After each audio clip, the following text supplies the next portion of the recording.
யானை கடவுள். பார்வதி மற்றும் சிவன் ஆகியோரின் அன்பு மகனான விநாயகர் யானையின் தலையுடன் வந்து இந்து புராணங்களில் மிகவும் மதிக்கப்படும் தெய்வங்களில் ஒருவராக மேகங்களுக்கு நடுவில் தங்கத்தால் மின்னும் அரண்மனை இருந்தது. இது தெய்வீக கட்டிடக்கலையின் உண்மையான அற்புதம், பார்ப்பதற்கு ஒரு காட்சியாக இருந்தது. இது கைலாச மலை, சிவன் மற்றும் பார்வதி தேவியின் புனித இல்லமாகும். பிரபஞ்சத்தின் தெய்வீக ஆற்றல்கள் சங்கமித்த இடம். சுவர்கள் 1000 ரத்தினங்களால் பிரகாசித்தன, ஒவ்வொன்றும் வண்ணங்களின் திகைப்பூட்டும் காட்சியில் ஒளியை பிரதிபலிக்கின்றன. மலை உச்சியில் இருந்து அருவிகள் விழுகின்றன, தூய ஒளியின் ஆறுகளை உருவாக்குகின்றன, அவை சரிவுகளில் அழகாக பாய்ந்தன. பார்வதி தேவி இந்த அழகிய அரண்மனையில் வசித்து வந்தார். அவருடைய தெய்வீக வீட்டின் அமைதி மற்றும் அழகு சூழப்பட்டுள்ளது. அவர் ஒரு கனிவான மற்றும் அன்பான தெய்வம், அருகில் வந்த அனைவருக்கும் எப்போதும் அரவணைப்பையும் இரக்கத்தையும் வெளிப்படுத்துவார். ஆனால் சில நேரங்களில் அவரைச் சுற்றி அழகும் அமைதியும் இருந்த போதிலும் அவர் கொஞ்சம் தனிமையை உணர்ந்தார். அவர் ஒரு குழந்தைக்காக ஏங்கினார், குழந்தையுடன் விளையாட, வளர்க்க, முழு மனதுடன் நேசிக்க வேண்டும் என்று எண்ணினார். ஒரு நாள் பார்வதி தனக்கென்று ஒரு மகனை உருவாக்க முடிவு செய்தார். அவருடைய வாழ்க்கையில் மகிழ்ச்சியை தரும் ஒரு துணை. அவருடைய தெய்வீக சக்திகளை பயன்படுத்தி மனம் மிக்க சந்தனக்கட்டையிலிருந்து ஒரு அழகான பையனை வடிவமைத்து ஒவ்வொரு விவரத்தையும் கவனமாக வடிவமைத்தார். அந்த மண்ணின் உருவத்தில் உயிர் மூச்சு விட்டார். பார்வதிக்கு அளவில்லாத மகிழ்ச்சி. அவருடைய படைப்பு உயிர் பெற்றது. அவருக்கு ஒரு மகன், பிரகாசமான கண்கள் மற்றும் குறும்பு புன்னகையுடன் ஒரு அழகான பையன் இருந்தான். அவர் அவனுக்கு விநாயகர் என்று பெயரிட்டார். அவருடைய இதயம் அன்பாலும் மகிழ்ச்சியாலும் நிறைந்தது. விநாயகர் வேகமாக வளர்ந்தார். ஆற்றல் மற்றும் குறும்பு நிறைந்தது. அன்னையை தரிசிக்கும் விண்ணுலகினர் மீது சேட்டை செய்வதை அவர் விரும்பினார். பார்வதி விநாயகரை ஆசையாக நேசித்து அன்பையும் பாசத்தையும் பொழிந்தார். ஒரு நாள் பார்வதி நீண்ட குளிக்க தயாராகிக் கொண்டிருந்தார். அவர் குளிக்கும் போது தன் வீட்டு கதவை பாதுகாக்க ஒருவர் தேவைப்பட்டது. கணேசனை தன்னிடம் அழைத்தார்.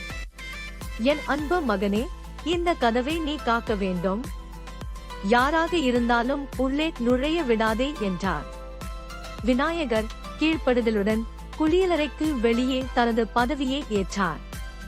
அவனது சிறிய மார்பு பெருமிதத்தால் வெளிப்பட்டு காவலாக நின்றான். எதுவாக இருந்தாலும் தியானத்திற்கு பிறகு சிவன் வீடு திரும்பினார்.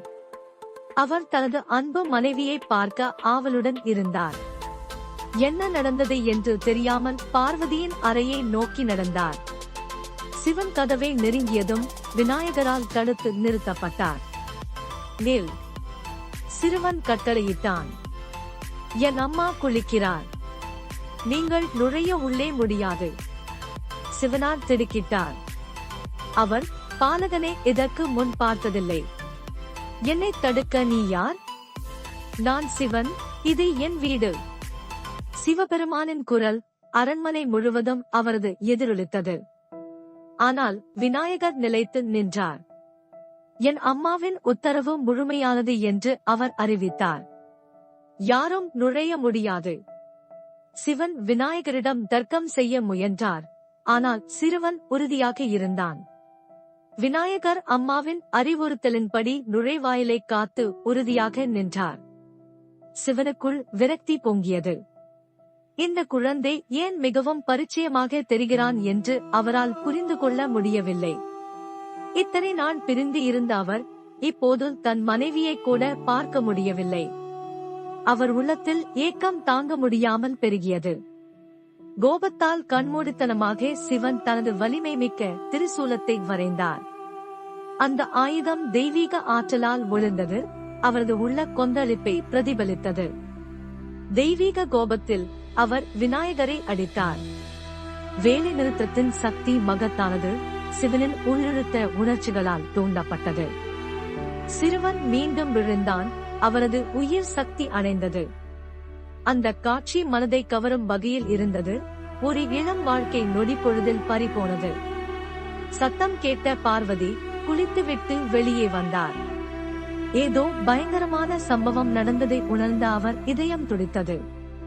உயிரற்ற மகனைக் கண்டு அவள் இதயம் நொறுங்கியது. துக்கம் அதிகமாக இருந்தது. ஒரு தாயின் மோசமான கனவு உணரப்பட்டது. கோபத்தாலும் துக்கத்தாலும் கண்கள் எரிய சிவனிடம் திரும்பினார். அவர் கண்களில் இருந்த வலிக்கு அவரின் ஆவேசம் மட்டுமே பொருந்தியது. சிவன் தன் செயலின் தீவிரத்தை உணர்ந்து மனம் வருந்தினார். அவர் செய்த தவறின் பாரம் அவரை வெகுவாக சுமந்தது. தன் மகன் என்று தெரியாமல் ஆத்திரத்தில் சிறுவனை கொன்றுவிட்ட அந்த உணர்தல் அவரை ஒரு இடி போல் தாக்கியது. குற்ற உணர்ச்சியால் இதயம் கனத்த பார்வதியின் அருகில் மண்டியிட்டார். அவரது செயல்களின் விளைவு அவரை பாதித்தது. அவர் பார்வதி தேவியிடம் அவர் கண்ணீர் பெருமழையாக பெய்தது. அவருடைய துக்கம் மிகவும் ஆழமாக இருந்தது. அது அவரை சுற்றியுள்ள கூறுகளையே பாதித்தது. அவருடன் வானமும் அழுவதற்கு வழிவகுத்தது. காதலியின் துக்கத்தை கண்ட சிவன் தன் தவறை சரி செய்வதாக சபதம் செய்தார். பார்வதியின் வலியை பார்க்க அவரால் சகிக்க முடியவில்லை. அவர்களின் மகிழ்ச்சியை மீட்டெடுக்க உடனடியாக நடவடிக்கை எடுக்க வேண்டும் என்று அவருக்கு தெரியும். என்னவானாலும் விநாயகரை உயிர்ப்பிப்பதாக உறுதியளித்தார். அவரது உறுதியானது அசைக்க முடியாதது. மேலும் அவர் தியானித்த மலைகளைப் போல அவரது உறுதிப்பாடு வலுவானது. சிவன் தனது வான ஊழியர்களை அழைத்தார். இந்த தெய்வீக மனிதர்கள் விசுவாசம் மற்றும் சக்தி வாய்ந்தவர்கள் அவரை சுற்றி கூடி அவருடைய கட்டளையை நிறைவேற்ற தயாராக இருந்தனர். வடக்கு நோக்கி நீங்கள் பார்க்கும் முதல் உயிரின் தலையை என்னிடம் கொண்டு வாருங்கள் என சிவனார் கட்டளையிட்டார். அவரது குரல் அதிகாரமும் அவசரமும் நிறைந்தது. தயக்கத்திற்கு இடமளிக்கவில்லை. அவரது கட்டளையை நிறைவேற்ற உதவியாளர்கள் விரைந்தனர். அவர்கள் காற்றின் வேகத்துடன் நகர்ந்தனர். அவர்களின் பணி தெளிவாகவும் அவர்களின் நோக்கம் உன்னதமாகவும் இருந்தது. ஒரு யானையின் பெரிய தலையை சுமந்து கொண்டு அவர்கள் சிறிது நேரத்தில் திரும்பினர். தலை கம்பீரமாக இருந்தது. வலிமை மற்றும் ஞானத்தை குறிக்கிறது. மிகுந்த கவனத்துடன் சிவன் யானையின் தலையை விநாயகரின் உடலில் பொருத்தினார். இந்த செயலின் முக்கியத்துவத்தை அறிந்து அவரது கரங்கள் துல்லியமாகவும் பயபக்தியுடனும் நகர்ந்தன. அவர் சக்தி வாய்ந்த மந்திரங்களை உச்சரித்ததால் உயிர் மீண்டும் விநாயகருக்குள் எழுகிறது. தெய்வீக ஆற்றல் அவர் வழியாக பாய்ந்து மரணத்தின் விளிம்பிலிருந்து அவரை மீட்டெடுத்தது. அவர் கண்களை திறந்தார். இப்போது பெரிய மற்றும் யானை மாற்றம் முடிந்தது. விநாயகர் ஒரு புதிய அடையாளத்துடன் மீண்டும் பிறந்தார். பார்வதியின் உள்ளம் மகிழ்ச்சியில் உயர்ந்தது. அவள் மகன் உயிருடன் இருந்தான். மீண்டும் இணைவது அன்பு மற்றும் நிவாரணத்தால் நிரப்பப்பட்டது. இது தெய்வீக தலையீட்டின் சக்திக்கு சான்றாகும்.